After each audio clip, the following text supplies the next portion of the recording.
Muy buenos días, son las 6 de la mañana de este jueves 7 de junio de 2018, esta es la hora de la verdad y estos son temas y asuntos que trataremos en la grata compañía de ustedes durante las próximas horas.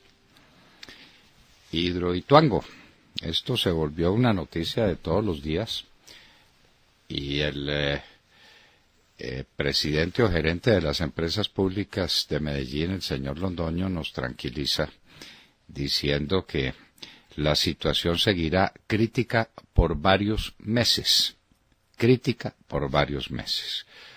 Hoy una junta de ingenieros muy importantes dicen que por favor desocupen de agua el cuarto de máquinas ya, porque eso está sometido a unas presiones tremendas que puede causar unos daños irreparables en el proyecto.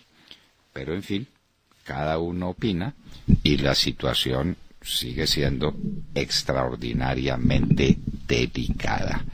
¿Qué va a pasar con Hidroituango? ¿Cuánto tiempo estaremos en esto? ¿Cuál va a ser el costo que tenga para el proyecto?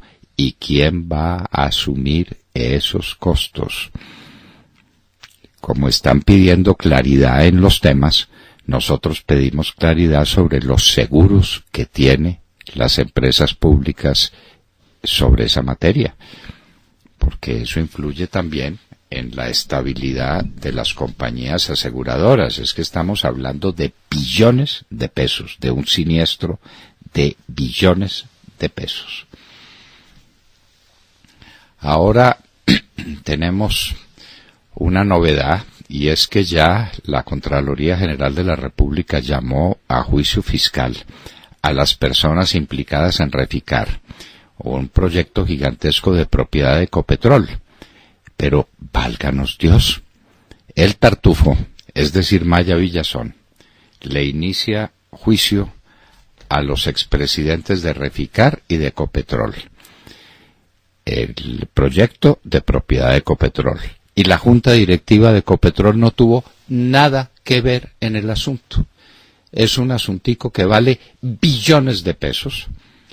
Las acusaciones fiscales o el juicio fiscal que se inicia vale 2.500 millones de dólares, es decir, algo así como 8 billones de pesos.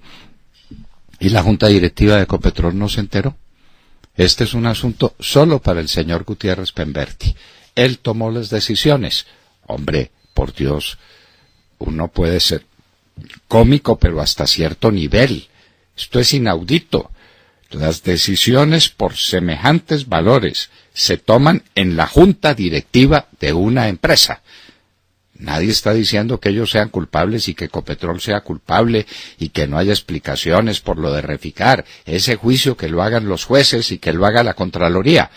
Pero si hay responsabilidad está en la junta directiva, empezando por quienes la presiden, que son los ministros de Hacienda y los ministros de Minas, que están en la junta directiva de Ecopetrol. No, esto no hay derecho. Tartufo es tartufo, definitivamente. ¿Qué le vamos a hacer? La consulta anticorrupción. ¿Le han contado a los colombianos para qué sirve esa consulta? Ahora pues ya la aprobó el Congreso de la República, porque ¿cómo va a estar uno en contra de una consulta donde el pueblo diga que no le gusta la corrupción, que no está de acuerdo contra la corrupción? Mañana le van a preguntar si está de acuerdo con los delitos o si está de acuerdo con la violación de las mujeres. Consulta popular. La pregunta es ¿para qué sirve la consulta popular? Sabemos que va a valer cerca de 300.000 millones de pesos, un despliegue gigantesco de publicidad, el Estado jugado con la consulta. ¿Y si se aprueba, qué pasa? ¿Cuál es el poder vinculante de esa consulta? ¿En qué va a cambiar la realidad del país? Porque la gente diga lo que todo el mundo tiene que decir. ¿Habrá alguien que no diga que está contra la corrupción? Por favor. Y que quiere que le bajen los salarios a los congresistas, pero no dice nada de los salarios de la Corte Constitucional, de la Corte Suprema de Justicia, del Consejo de Estado, del Consejo Superior de la Judicatura, del fiscal, del procurador, de los procuradores delegados, de los fiscales delegados, que todos esos salarios dependen del salario de los congresistas. Y sobre eso no dijo nada la señora Claudia López. En síntesis, en nuestra opinión, esa consulta es puro bluff, pura paja, no sirve para nada, pero cuesta mucho. Y entonces Claudia López es la gran promotora de la lucha anti la corrupción, porque le preguntó a 4 millones de colombianos que firmaron: yo estoy en contra de la corrupción. ¡Qué maravilla! La OEA tomó una de esas decisiones que son muy propias de los organismos internacionales respecto a Venezuela. Dijo que la reelección de Maduro es ilegítima, pero sacar a Venezuela de la OEA, suspenderla, ni una palabra sobre eso. Los secuestrados del Alto Naya. Ahora es la gobernadora del Valle del Cauca que le dice al gobierno: póngale atención al Alto Naya, porque es una de esas zonas de paz que hay en el país. Están tratando de convencernos de que después del acuerdo de paz el país quedó en paz. Quedó en paz, solo que hay vastas zonas del territorio nacional donde no hay soberanía, donde no llega el ejército, ni la policía, ni hay jueces, ni hay nada, en manos de los bandidos. Este es un país en manos del narcotráfico y las ollas del microtráfico en todas las ciudades. ¿Quién se le mete? Nadie. Bueno, ahora es con el Alto Naya y con la gobernadora pidiéndole auxilio al gobierno nacional. Las protestas en Nicaragua contra Daniel Ortega. Esto continúa, a la gente la siguen matando y los organismos internacionales simplemente miran lo que ocurra, porque el derecho internacional público está en pañales. Y como no hay policía del mundo, porque los Estados Unidos resolvió no ejercer, ejerce para ciertas cosas, como en el caso de Irán, donde ha dicho Mike Pompeo que no permitirán los Estados Unidos el armamento nuclear de Irán. ¿Qué va a suceder entonces? Irán ya dijo que no permitiría más el acceso a sus instalaciones nucleares de los miembros del comité mientras no se decida qué es lo que va a hacer Estados Unidos. De manera que Irán le está diciendo a los demás países que les importa poco o nada que ellos sigan haciendo esfuerzos por desnuclearizar a Irán. No les importa. Todo está listo en Singapur para la reunión Trump-Kim Jong-un.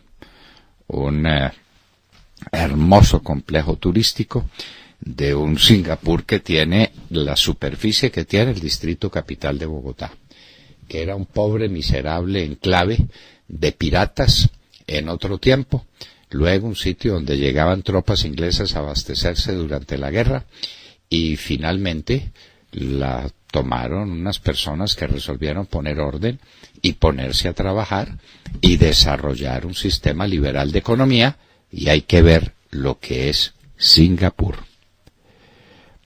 La extradición de Santrich. El pedido quedó para mañana viernes, mañana 8, parece que llega el pedido de los Estados Unidos. Y entonces vamos a ver qué es lo que hace la JEP, y qué es lo que hace la Corte Suprema, y qué es lo que hace el presidente de la República, si le van a tomar del pelo a los Estados Unidos y van a respetar a las Cortes americanas, que van a abrir procesos, y entonces se está adelantando un procedimiento legislativo en el Congreso para que el Congreso diga cuáles son las reglas en caso de extradición, y entonces puede haber apertura a pruebas en un caso de extradición. Este país definitivamente es una banana republic. Italia con gobierno populista, mitad extrema izquierda y mitad extrema derecha. Vamos a ver qué pasa y cómo funciona ese gabinete, está muy interesante. Mientras tanto, en España, Sánchez nombra un gabinete con 11 mujeres y 6 hombres. Él tenía que hacerse notar y resolvió hacer un gabinete donde hay casi el doble de mujeres que de hombres. Seguramente si son muy capaces, si las mujeres son muy capaces, eso debe ser así. Pero esto es propaganda. Esto es propaganda. Este señor es un propagandista. Él es un otro partidario del bluff. El señor Sánchez. Vamos a ver cómo logra manejar a España en la situación en que la va a dejar esta mezcolanza de partidos políticos que llegaron al poder por la puerta de atrás, sin contar con el pueblo, sin elecciones. Esto es inaudito. En un sistema democrático es inaudito lo que pasa en España. Se ahogan otros 46 migrantes africanos, esta vez en aguas de Yemen. Y eso es todos los días. Y ya Italia dijo que no iba a ser el parqueadero, el estacionamiento, el campamento de los migrantes africanos. ¿Qué va a pasar con ellos, Dios mío? El socialismo que llegó a África. López Obrador es el prácticamente seguro triunfador en las elecciones de México. Ya espantó los capitales extranjeros, ya la gente está de salida de México, viene un régimen comunista y de aquí me voy. Pues señores, ya se convirtió de centro izquierda. Ya le mandó razón a los empresarios, que estén tranquilos, que él no es de extrema izquierda, que no se preocupen por eso, que él no es como Chávez, que él no es como Castro, que él no es como Ortega, que él no es como los extremistas de izquierda, él es de centro izquierda. Como Petro, va a terminar también de conservador López Obrador, porque la gente se le va y los capitales huyen. Los capitales no se quedan donde hay peligro. López Obrador ya está en el centro izquierda. Estados Unidos retira diplomáticos de China. Les pasó lo mismo que les pasó a otros diplomáticos en Cuba que empezaron a escuchar unos ruidos raros y esos ruidos raros terminaron produciendo lesiones neurológicas de mucho cuidado, de mucha gravedad. Los Estados Unidos no quieren someter sus diplomáticos a esos peligros, los está retirando de China, como retiró los de Cuba. ¿Y qué es lo que está sucediendo? Pues es la misma técnica. Averigüen si es cubana implantada en China o si es china que se le anticipó y la puso primero en manos de los cubanos. Maduro libera 2 funcionarios de Chevron que habían sido detenidos por corrupción. La Chevron, la gran compañía petrolera, fue víctima de un atentado de parte de Maduro, reteniéndole 2 de sus ejecutivos. Ya los liberó. Maduro también está girando hacia el centro. Eso de los radicalismos y tal, ya eso no juega. Entonces, todos se están moderando, todos se están volviendo más juiciosos. López Obrador, Maduro, están abriendo la economía cubana. Vea pues, el liberalismo económico haciendo milagros y aquí eligiendo a un guerrillero que no ha sido amnistiado, un izquierdista que ya también es de centro izquierda, pero heredero de Manuel Murillo Toro y de Rafael Uribe Uribe. Válganos Dios, como dicen algunos jocosamente, va a terminar votando por Iván Duque, a quien precisamente tendremos en la hora de la verdad hacia las 6:30 de la mañana. Una explosión en Bagdad deja 18 muertos y más de 80 heridos, y la tragedia de Guatemala no tiene límites. Ya hay 99 muertos comprobados y hay más de 200 desaparecidos dentro de esa masa de ceniza candente. Dios tenga compasión de sus almas y de ese pueblo, de ese país hermano de Guatemala que tanto está sufriendo. De todo esto y de mucho más hablaremos con ustedes en las próximas horas en la hora de la verdad. Y los invitamos a seguirnos a través de nuestra señal de audio en alta calidad en TuneIn, en donde nos encuentran como La Hora de la Verdad. Igualmente los invitamos a sintonizarnos en los diales 710 AM en Medellín, 1200 AM en Cali y 970 AM en Bogotá. Recuerden que estamos presentes también en nuestra cuenta de Twitter, @Hora de la Verdad, a través de la cual pueden seguir el minuto a minuto de nuestras emisiones. Los invitamos también a seguir nuestra transmisión a través de Facebook Live, live con nuestra señal en vivo. Todo nuestro contenido también está disponible en nuestro canal en YouTube. Y recuerden, como siempre, que también nos pueden escuchar a través de nuestra página de internet en vivo y en diferido desde cualquier punto de Colombia o del mundo, y nos pueden hacer llegar todas sus opiniones a través del chat. En esta dirección, www.lahoradelaverdad.com.co. Bienvenidos. Muy buenos días. El mundo está lleno de aventureros, definitivamente. Bueno, acaba de salir, les cuento, un estudio que confirma que la famosa paz de la que tanto presumen desde el gobierno es un auténtico fraude. El estudio es de la Fundación Paz y Reconciliación, en donde está el exguerrillero del ELN, León Valencia. Así que, ¿cómo será la situación de obvia que esta fundación habla de 78 municipios que antes estaban controlados por la guerrilla de las FARC, en los que ahora reina la total y absoluta impunidad? Inseguridad, mejor dicho. Según este estudio, el aumento de la criminalidad se debe a la expansión de la guerrilla del ELN, grupos del Clan del Golfo y la disidencia de las FARC. Es decir, es todo un sancocho de bandidos en donde no hay autoridad en absoluto, ¿no? Las regiones más afectadas son la costa pacífica y el Catatumbo, y en otros departamentos como el Meta, Guaviare, Antioquia y en la zona del Bajo Cauca, la situación es muy, muy delicada. Según este estudio, lo que aquí se vive es una anarquía criminal. Ese es el término que han usado, anarquía criminal. En otras palabras, desde que los capos mayores se retiraron al Congreso, me refiero, por supuesto, a los bandidos mayores de las FARC, todas las bandas, que son mafiosos puros y duros, esa es la realidad, luchan por el control. Dice este estudio también que ya van 138 defensores de derechos humanos asesinados y que el proceso de reincorporación de los exguerrilleros no ha despegado. De modo que esta es la situación tras tanto show, premio Nobel, felicitaciones por una paz que en muchos municipios no solo no ven, sino que sufren una mayor inseguridad. A todas estas yo pregunto, ¿dónde está el gobierno? ¿Dónde está la autoridad? ¿Y por qué en estas zonas se está viviendo esta situación? Sí, Montserrat, esperamos que León Valencia sepa qué es anarquía. Anarquía es la ausencia del poder.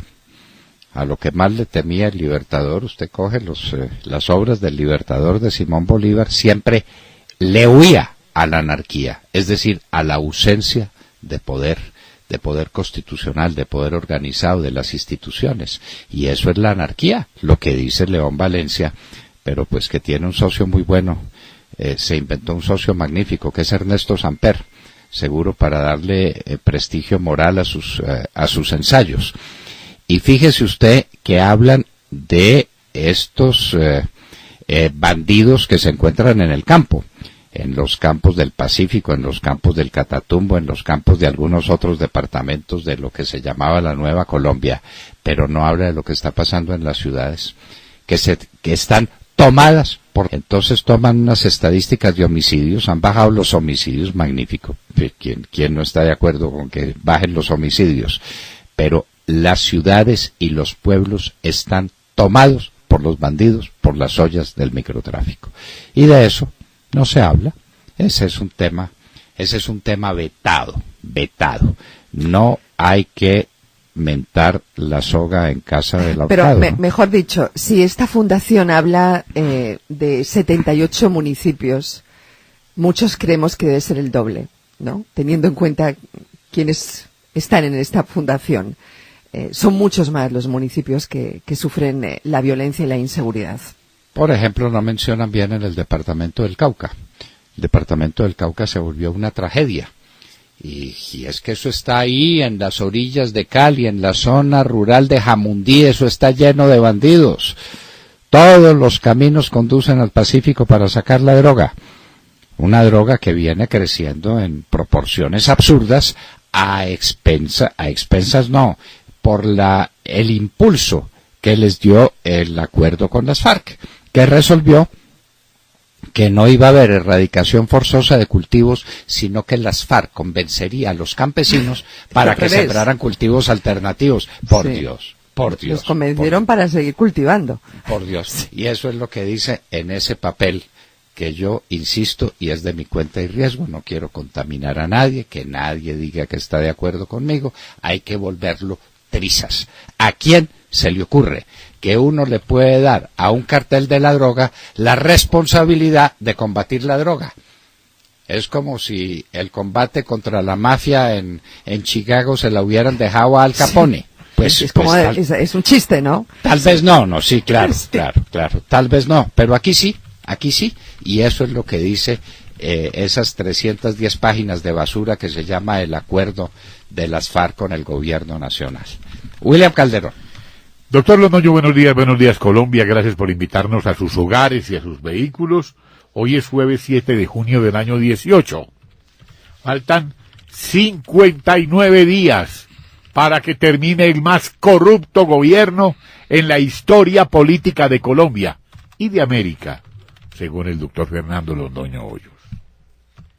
Según el prestigioso y bien informado Eduardo Mackenzie, el prestigioso periodista, el 26 de marzo de 2018, un ciudadano colombiano, François Roger Cabard Martínez, le pidió al Ministerio de Justicia copia del escrito mediante el cual, en cumplimiento de la Ley 77 de 1989, las autoridades colombianas resolvieron la solicitud del terrorista amnistiado del M-19 Gustavo Petro Urrego.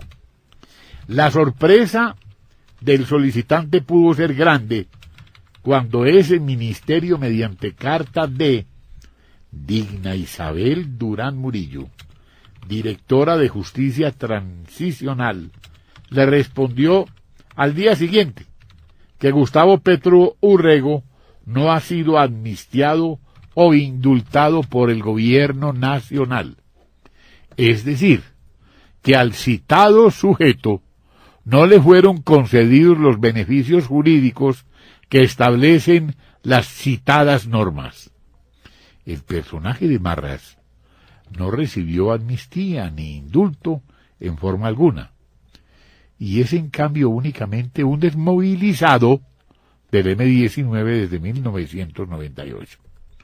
Doctor Londoño, Mackenzie concluye, si Gustavo Petro Urrego no ha sido amnistiado ni indultado por el Estado colombiano, él puede ser objeto de una o varias demandas penales por los crímenes cometidos desde el primer día de su ingreso a esa organización terrorista M-19, hasta el último día de su permanencia en esa misma estructura armada ilegal.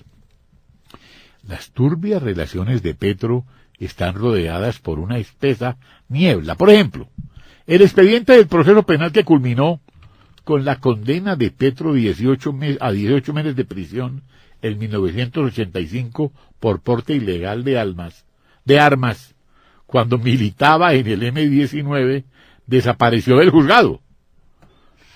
Pero no entienden, pero las cosas quedaron ahí, doctor Londoño. O sea que este señor puede ser representante, senador y hasta alcalde de Bogotá, y ahora aspirante a la presidencia de la República, y aquí no pasa nada. Aquí no pasa nada. Petro, entonces, como él dice que él era muy director de ese movimiento guerrillero, porque eso sí presume de haberlo sido, entonces tiene el asalto y los asesinatos que se cometieron en la Embajada de la República Dominicana, tiene los asaltos, los secuestros de 58 personas que estuvieron en esas cuevas en las que las metía el M-19, tiene a su cargo el asalto al Palacio de Justicia, del cual estuvo también enterado. Estaba preso en ese momento, pero que supo y que alcahueteó y que se aprovechó de eso, no cabe duda ninguna, y siga con todos los crímenes del M. ¿Y por qué Luis Alfredo Ramos y por qué Andrés Felipe Arias no pueden ser candidatos? Bueno, pero Petro sí. Y estos son personas inocentes y personas de bien. Claro. Petro es un guerrillero no amnistiado y está de candidato. Pero en fin, yo soy el aventurero, puritico corazón. Muy bien. Y vamos a ver qué está sucediendo en Cali en la reunión de los palmeros del Congreso de Palmicultores. Vanessa Araujo.